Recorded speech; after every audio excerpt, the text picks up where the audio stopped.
नमस्कार दोस्तों।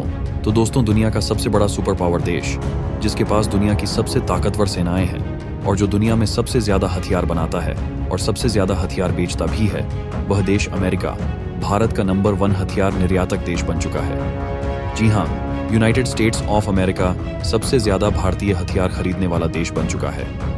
इतना ही नहीं, पिछले 5 सालों का अगर आप डेटा निकाल कर देखोगे तो अमेरिका ने भारत के 50% तक हथियार खरीद डाले हैं।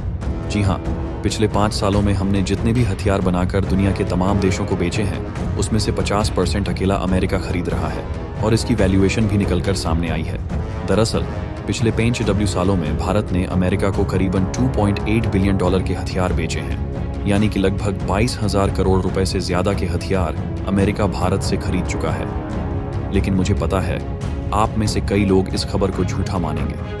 कहेंगे कि अमेरिका सबसे एडवांस हथियार दुनिया में बनाता है, सबसे ज्यादा एक्सपोर्ट करता है। दुनिया में भला इनको क्या जरूरत पड़ेगी भारतीय हथियार खरीदने की? तो उन्हें तसल्ली के लिए मैं सबूत दिखा देता हूँ। स्क्रीन पर आप देखिए, ये जो भारत में अमेरिकन चैम्बर ऑफ कॉमर्स है, जिसे एमचम कहा जाता है, उसके जो सीईओ हैं रंजना खन्ना जी, उन्होंने इस बात की कंफर्मेशन दी है। साथ ही उन्होंने डाटा भी प्रोवाइड कराया है कि अमेरिका ने भारत से कौन कौन से हथियार खरीदे हैं। जैसे कि आप स्क्रीन पर देख सकते हैं, एशिया टाइम्स ने बताया है कि अमेरिका ने पिछले 5 सालों में भारत से अलग अलग प्रकार के इक्विपमेंट्स खरीदे हैं, जैसे कि bullet proof jackets, bullet proof helmets, parts खरीदे हैं, कई प्रकार के जो फायर आर्म में काम आते हैं उसके कंपोनेंट्स।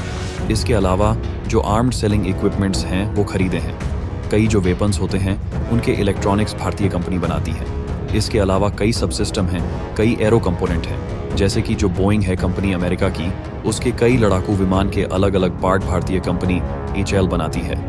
इतना ही नहीं, जैसा कि आप स्क्रीन पर देख सकते हैं, इस डेटा में प्रॉपरली ये भी बताया गया है कि कौन सी भारतीय कंपनियां हैं जो एक्सपोर्ट कर रही हैं और कौन सी अमेरिकी कंपनियां हैं जो भारत से ये हथियार या कंपोनेंट खरीद रही हैं। और इतना ही नहीं, सबसे बड़ी खुशखबरी तो यह है कि भारत सरकार का जो टारगेट है, न कि आने वाले 1.5 सालों के बाद हम हर साल $5 बिलियन के हथियारों का एक्सपोर्ट किया करेंगे, यानी कि हर साल हम करीबन 44,000 करोड़ के हथियार बनाकर दुनिया के अलग अलग देशों को बेचेंगे। उस टारगेट को हम बहुत करीब आ चुके हैं। लेकिन इन यूरेशिया टाइम्स ने ही बताया है कि भारत का टारगेट तो ब्रीच होने जा रहा है, यानी कि ये टूट जाएगा, क्योंकि आने वाले 2 सालों में 2026 तक भारत $6 बिलियन से भी ज्यादा का एक्सपोर्ट करेगा।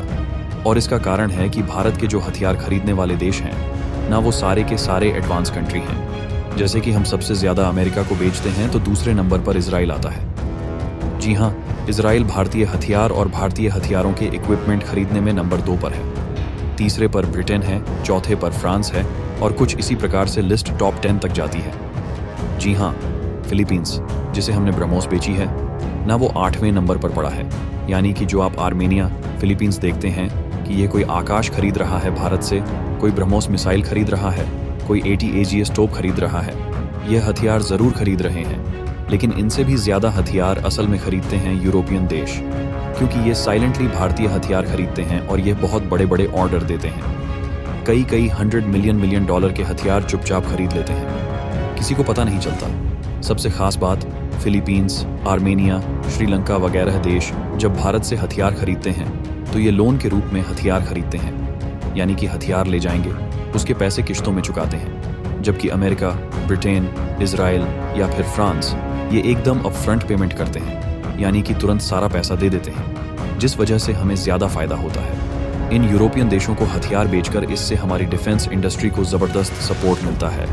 यही वो कारण है कि भारत का जो डिफेंस एक्सपोर्ट है, आने वाले 2 सालों में जबरदस्त बूम करने जा रहा है, क्योंकि जितने भी एडवांस कंट्रीज हैं, ये अब भारत पर भरोसा करने लगे हैं, भारतीय हथियारों पर, उनके इक्विपमेंट पर भरोसा करने लगे हैं। इस वजह से इनके ऑर्डर भी हर कुछ समय के बाद बड़े होते जा रहे हैं और यही कारण है कि भविष्य में ये ऑर्डर और ज्यादा बड़े होंगे, जिससे कि हमारी डिफेंस इंडस्ट्री को जबरदस्त सपोर्ट मिलेगा।